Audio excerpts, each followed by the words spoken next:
Hey, you guys, and welcome to my channel. Today, I want to talk about bondage. I think that's really important because a lot of times when we find ourselves in toxic situations, there's some sort of bondage or bondages occurring, okay, when we start peeling back those layers.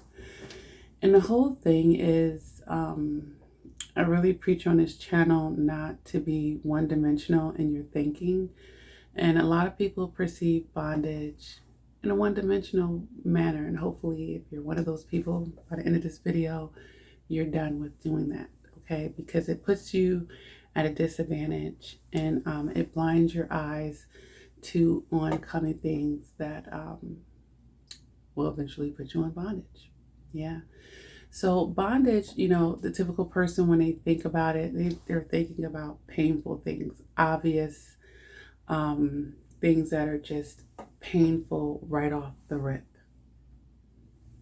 But I want you to also to understand that bondage can also actually start out as pleasure. And actually, that is more so than not, because it's so much easier to get someone into bondage through pleasure than pain.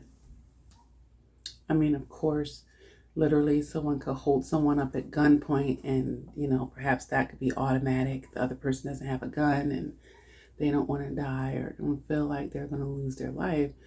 Then they may submit to that. Yes. But how many of us are being held captive in our bondage, literally like in that way?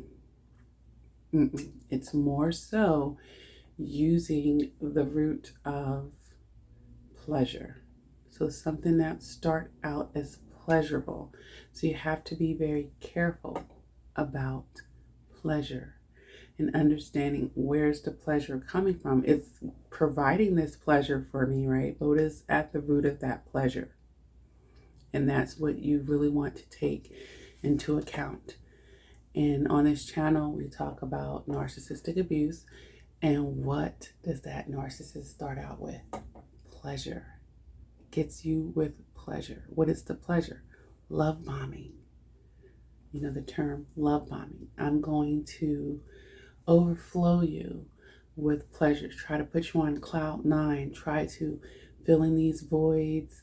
Make you feel like you've met the one and only, or that I'm this wonderful person, just willing to give you everything that you've been missing, or to make your codependent nerves just feel so fulfilled and satisfied, make you think you're having a satisfying meal, but they're doing it getting with pleasure, making you feel good, because the body is very neurological, and it's also very psychological, and we have hormones in the inside of us, and when we start feeling good, we start releasing hormones that go with that. They're called dopamines, right? And the more we're releasing that, we're going to begin to associate that thing, that person, or that place that is invoking that within us as something good, because it feels good. But we know on this channel, everything that feels good ain't good, okay?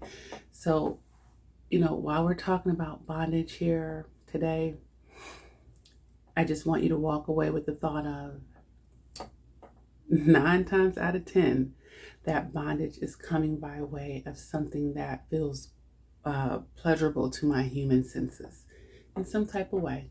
Touch, taste, feel, something pleasurable. All right. This way, we're not going to be so sidetracked if something comes into our life and it makes us feel good, but it's completely not good for us. All right. This is why people who are abstinent or celibate, they will be mindful. Like a guy might say, this woman is very sexy. That's pleasurable to my eyes. But if I want to protect abstinence or my vow of celibacy at this time, I should not be alone with her. I probably should not even be,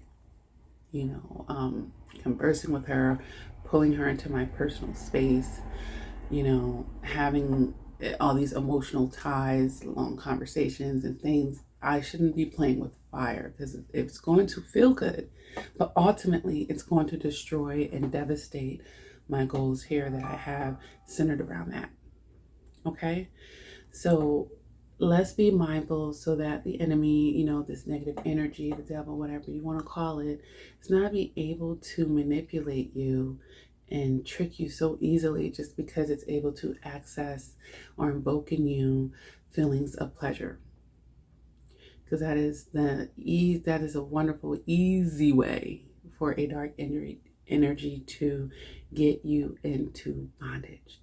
And then by the time you figure out the bondage has occurred, there's some type of tie now that is going to make it a little bit more challenging to pull away from, because now we've created a habit. Now we've become addicted to. Okay. So we had to mind our pleasure senses. Okay. And understand what's going on here. All right. And if that's going to ultimately be healthy or unhealthy, or if that's going to lead to a bondage, a stronghold in your life. Okay.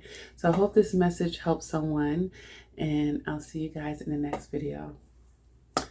Stay well.